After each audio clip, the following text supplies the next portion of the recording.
Trade Minister sworn in after a week. President Barrow made his appointment. Witnesses continue to appear before the TRRC to testify on brutality meted on them by state agents. Opposition democracy lawmakers in Hong Kong resigned from the Legislative Council in support of their ousted colleagues. This and more coming your way on The World Today.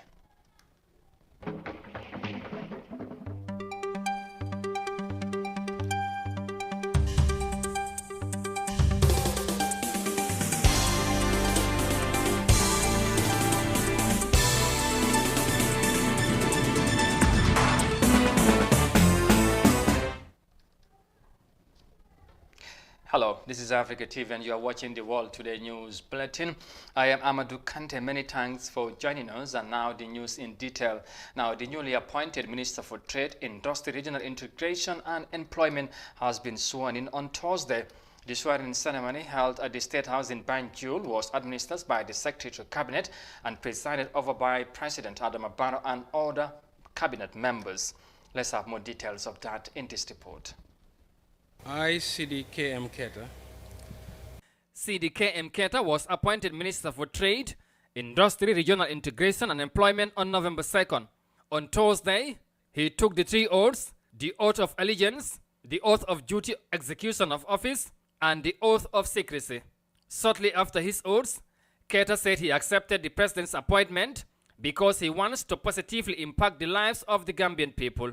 My decision to accept this role was only arrived at after deep reflection, as it required a lot of personal sacrifice and is premised on the opportunity this role will enable me to serve my country in a position of responsibility that can support my desire to positively impact the lives of my fellow Gambians.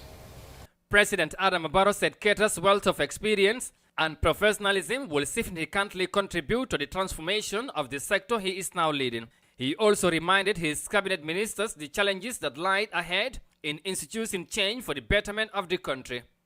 This is an era of transition that calls for change in the nation. We know, however, that instituting change is never an easy task.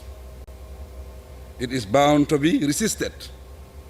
But with the right approach, right policies, relevant knowledge and experience, creative thinking, and bringing out the best in the people and our institutions, we can succeed and transform the country positively. President Barrow said he is confident that the appointment of Keita will enhance trade and industrial development and create employment and promote regional integration for economic growth. Keita studies business administration and financial management from Edinburgh Business. Reporting for Africa News, I am Amadou Kante. The newly appointed Trade Minister, of course, sworn in today at the ceremony held at the State House in Banjul. Now, only 1.7% of funds available to help tackle and adapt to climate change went to small-scale farmers in developing countries, despite these farmers being extremely vulnerable to climate change, new report states. Examine the climate finance gap for small-scale agriculture, a report released by the UN's International Fund for Agriculture Development IFAD and Climate Policy Initiative CPI is the first detailed analysis of climate finance flows to small-scale farmers. Details of that in this report by Juldenjaya Suare. The report is released during the Finance in Common Summit, as the world's 440 development banks meet for the first time to discuss how to reorient financial flows to support global climate and development targets. While financing that supports actions to address climate change surpassed $500 billion for the first time in 2017 and 2018, only $10 billion of this reach small-scale farmers annually. According to the report published on Thursday, small-scale farmers currently produce 50% of the world's food calories. However, higher temperatures together with increased incidence of drought and flooding destroy crops and livestock. It also makes it difficult for the farmers working on the world's estimated 500 million small farms to continue to feed their communities and earn a living. IFAD's Environment, Climate and Social Inclusion Director, Margarita Astralaga, said governments must make sure that climate finance gets to the people who need it most. Margarita also proposed that smallholder farmers should be at the top of that list, not at the bottom. Climate finance directed at small-scale farmers results in the continued production of nutritious, affordable food for wider communities. This means that these are investments that help eradicate hunger, which are investments in global peace, well-being, and stability. IFAD is the only multilateral development organization focused on eradicating hunger and poverty in rural areas. In an effort to tackle the devastating impact of climate change on rural hunger and poverty, the French Development Agency Thursday signed a €300 million loan with IFAD. The fund is meant to help small-scale farmers in high-risk countries build their resilience to shocks and increase their productivity. Estimates show that climate change could push 100 million people into poverty by 2030, with those working in agriculture suffering the most. This is likely to result in more hungry people. According to IFAD, almost 690 million people went hungry in 2019, up by nearly 60 million compared to 5 years ago. For iAfrica News, I am Julden Jai-Suare. And from the report there filed in by Julden Jai-Suare, next to the matters of the TRRC, because witnesses continue to appear before Gambia's Truth-Seeking Commission on matters of human rights violations perpetrated by the National Intelligence Agency, the NIA.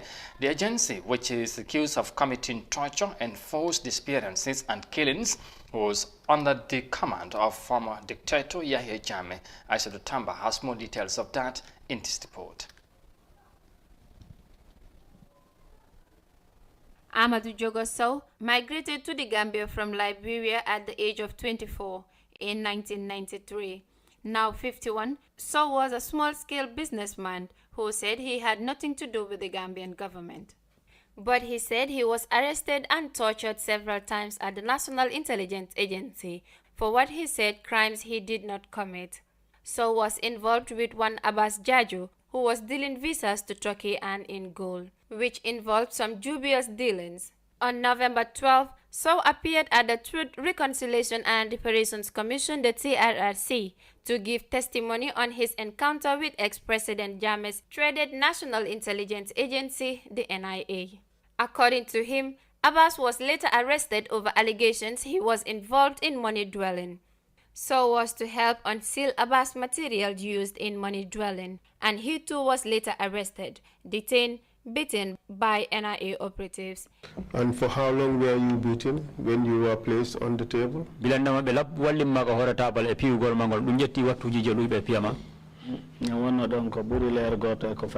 It was more than 1 hour when they were beating me. Did you sustain any injuries?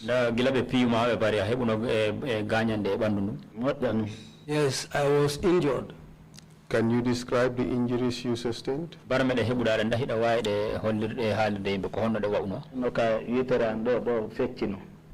in front of me, on my face here, part of somewhere there was a split on my face. Cut? A cut. Sow also explained that his torturers subjected him to some form of waterboarding, as his torturers tied him in plastic and poured water over him. And they said, so far I refuse to show them worry. So by the grace of Allah, they will deal with me.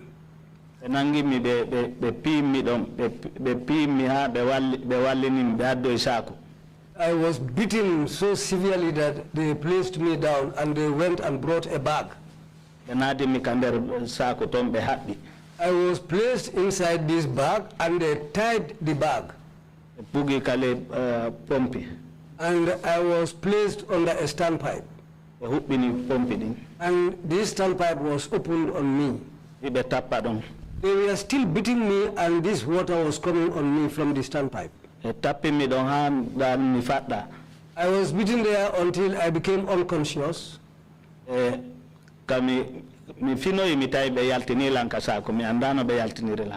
time I became conscious, the time I woke up, I saw myself outside. I didn't even know the time they took me out of the bag.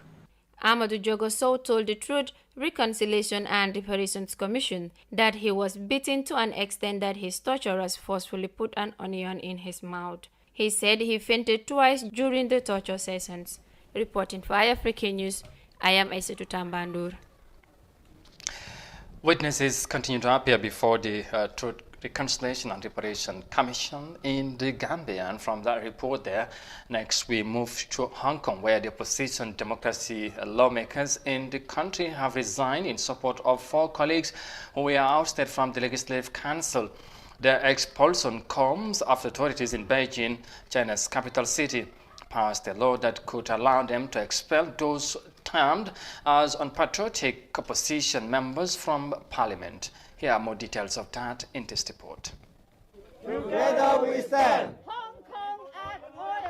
Following the expulsions of 4 pro-democracy lawmakers in Hong Kong, the entire opposition members of the Legislative Council announced their action on Wednesday. The mass resignation is a show of solidarity with their colleagues. The 4 lawmakers were expelled after a new Beijing law allowed the expulsion of unpatriotic opposition members. Hong Kong is a special administrative region controlled by the People's Republic of China and enjoys its unlimited autonomy as defined by the Basic Law.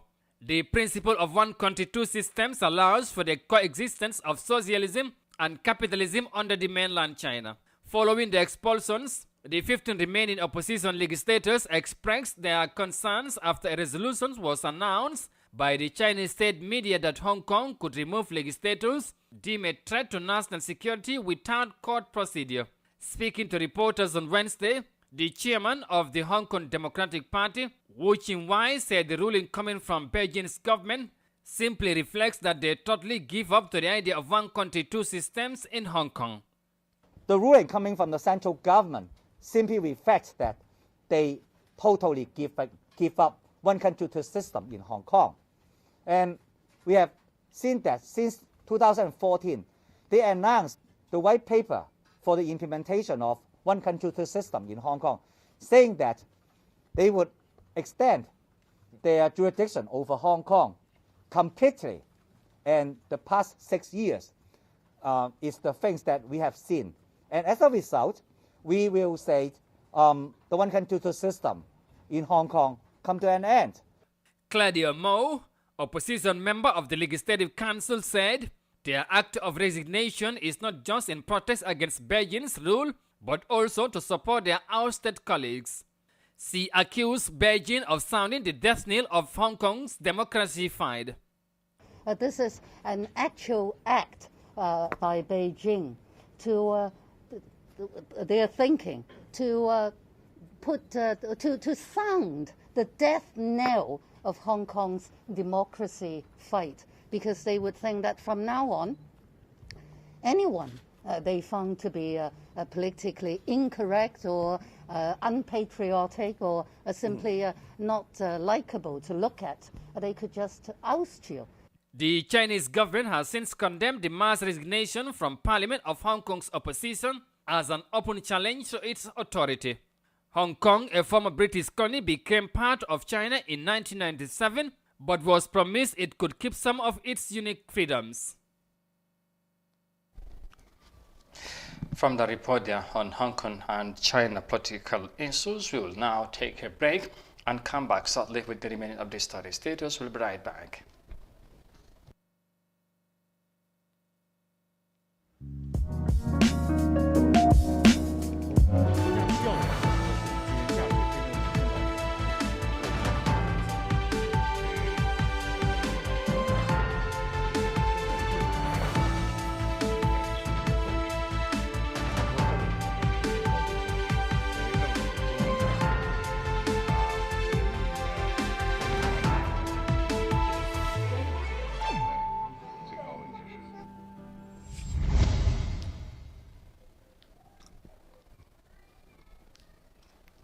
Welcome back, and you're watching the World Today News Bulletin on Africa TV. And now to the rest of the stories. Now, the beach boys who carry passengers on their shoulders into waiting wood boats are not happy with the authorities' decision to place a floating bridge at the source of the river in Banjul. They said a money-making opportunity for them is being shut down. Fasmata Kasim has more details of that in this report. With ferry services halted since last month over the replacement of the old ferry landers, beach boys who carried passengers into boats were optimistic that the month-long opportunity will see them make good money. And with thousands of people crossing the 7-mile waterway between Banjul and Bara every day, the boys carry passengers on their shoulders and help them board wooden boats for a fee of $10 per person. Alaji Jan, who also works at the Banjul boat landing site, said the makeshift bridge is costing them their livelihood. And I'm a revolutionary. The day I see it, I told them that this is useless to us. And what does it mean for you to bring a bridge and stop us? And you give us uniforms, which is costing $250. We allowed, like we pledge our firm allegiance, allowed to organize ourselves. That's why we take our money to issue the uniform. So later when they bring the bridge, what is the essence of ordering us to put on a uniform, to organize ourselves and to come here to operate? And I'm wondering how we're going to live if at all this kind of wickedness, strategies and ideology now done. Passengers like the idea of a bridge at a wooden boarding site because it appears safer and also save them money. But Nasiruba, whose job is to carry people in the boat and get paid for his services, said the government is interfering with their work and income. This bridge is nothing. It's only here to serve the public. It's nice. The government should not interfere where the civilians should earn a living. They should not lay hands on it. That's not right. They have to give us a chance to work. We need to help each other. Meanwhile, the installation of the ferry landing bridges is progressing, according to Lamin Jawara, the Director of Technical Services at Gambia Ports Authority. The installation was scheduled to last a month from October, but Jawara said that they are ahead of time and hopefully they will start operating by Monday. Fully by Friday this week, this job will be completed. And hopefully before Monday, once we have sorted out all regularities, we will open up the traffic for passenger and vehicle.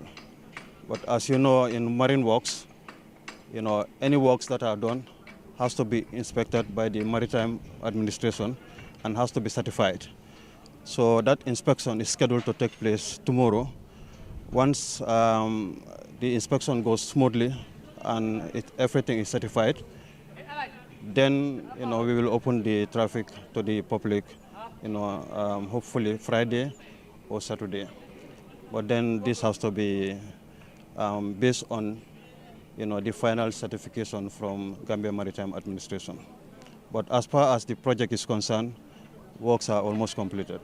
The Gambia Ports Authority announced on October 20th that ferry services will be suspended for a month due to the planned installation of new landing bridges at the Banjul and Bara ferry terminals. The announcement brought with it a travel chaos as thousands of people using the ferries daily had to settle for the sometimes overloaded wooden boats without enough life jacket. For iAfrica TV, I am Fatoumata Kasim. Well, the big boys there seems to be not happy with the, of course, the modalities put in place by the authorities to have people easily cross between Banjul and Bara, apparently feeling their work or earnings has been affected. And from the report, finally, to South Africa, where a study by the Waits Reproductive Health and HIV Institute shows that long-acting injections among women in sub-Saharan Africa were 89% more efficient in preventing HIV/AIDS compared to daily tablets of pre-exposure prophylaxis. But despite its effectiveness among women, experts want to conduct more clinical research before it can be made available for public use. Here are more details of that in this report. One injection given every 2 months has proved to be 90% more effective than a daily pill at preventing HIV in women. A study by the Vets Reproductive Health and HIV Institute has revealed. The study was conducted on over 3,000 HIV-negative women in 7 countries in sub-Saharan Africa. As you know, particularly in this region, more than half of women are infected with HIV. New infections are in HIV, and women bear a disproportionate burden of HIV in our region. Although we've had access to oral PrEP, I think the finding that injectable PrEP is so much better than oral PrEP really means that we have an additional option that will fit into women's lives and hopefully help us roll back the tide of HIV. Having an alternative to taking daily pills could be a critical intervention for individuals who struggle to take the pills due to stigma or other privacy issues. Taking an injection 8 weekly is far easier for many women than taking a pill a day, and overcomes some of the challenges that they've experienced, which are both related to just the habit of taking a pill a day and remembering to take a pill a day, but also the social pressures that come with having bottles of pills around. More studies are expected to take place before the regimen is made available to the public.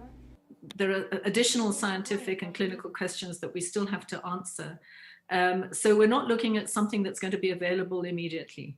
But clearly this is going to be fast-tracked both from the clinical research point of view and the manufacturing side. Because access to this for a country like ours, with such high numbers of infected young women and new infections every year, it could be a game changer.